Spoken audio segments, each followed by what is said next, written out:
Binuksan na ang pinakabagong MMDA Bus Management and Dispatch System sa Parañaque City na inaasang makatutulong sa pagbawas ng traffic sa EDSA. May ulat on the spot, si Jay Sabalio. Jay? Formal na nga pinasinayaan ng MMDA ang kanilang pinaka-apat at pinakahuling bus management dispatch system dito sa Coastal Mall Terminal sa Parañaque City mag-aalas 9 ng umaga kanina. Mismong si MMDA Chairman Francis Tolentino ang nanguna sa ribbon cutting ng pinakabagong bus management and dispatch system sa Parañaque City. Kasama ang ilang lokal na opisyal, ininspeksyon nila ang pasilidad. Katulad ng computer kung saan sine-check ang lisensya ng mga driver na pinapa-biometrics pa. Makikita rin dito ang body number ng mga city bus at trip record at kung pwede pa silang bumiyahe. Tuloy-tuloy lang tayo dun sa bilang tugon dun sa congestion. Tuloy-tuloy lang tayo sa pag-isip ng pamamaraan kung paano ito maiibsan. Tuloy-tuloy tayo sa pag-focus doon sa problema. Hanggang 4 na bus ang maaring pumarada sa lugar. May timer para malaman kung hanggang kailan maaring magsakay ng pasahero. Ang pinakamatagal, 10 minuto lang. Depende sa pangangailangan ng bus sa EDSA.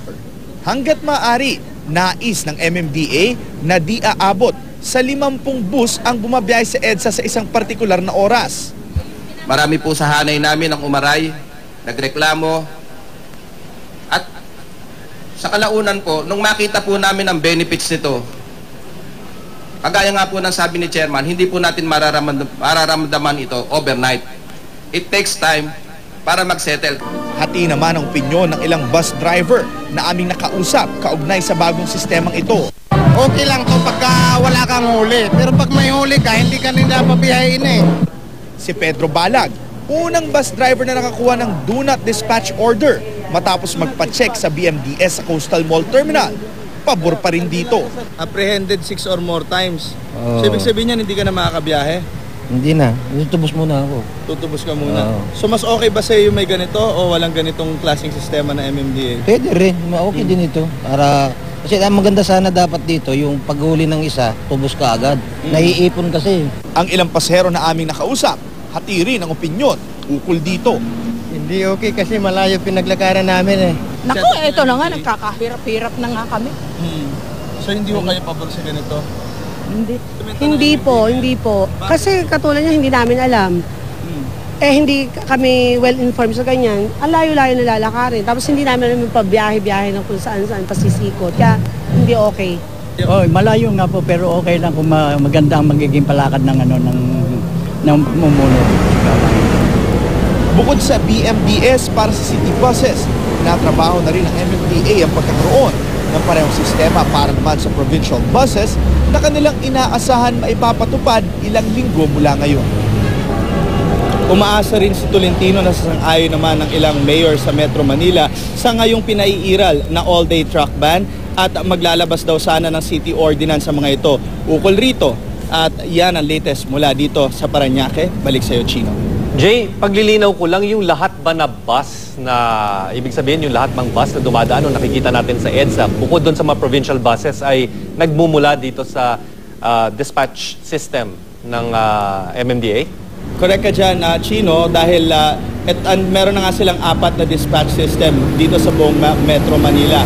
At ang layo nga nito, i-check nila yung kung may kaso ba yung driver at kung pwede pang bumiyahe yung bus. So sa ganitong paraan nga naman daw ay magiging safer ang mga commuters at the same time makakabawas ito sa traffic. Chino? Jay, isa sa mga problema kung natatanda natin sa pag-cover din natin sa mga issue na ito ay yung mga kolorum buses. Ibig bang sabihin, basta hindi ka kasama dito sa bus management and dispatch system ng MMDA at tumataha ka ng EDSA ay agad ka nang huhulihin o automatic nang huli yung driver ng bus, tama? I believe, Chino, ganun na nga rin yun. Kasi lahat ng mga bus na naka-record sa may LTFRB ay dumadaan dito. And I'm pretty sure na pag ikaw ay hindi dumaan dito ay may listahan din ng mga MMDA at agad ka nga mahuhuli. Chino?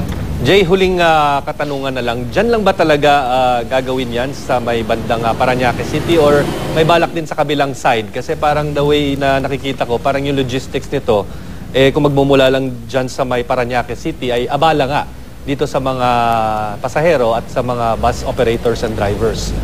So far, ang explanation sa amin kanina ni MMDA Chairman Tolentino, magiging interconnecting din kasi ito sa mga iba pang sasakyan katulad ng mga UV Express.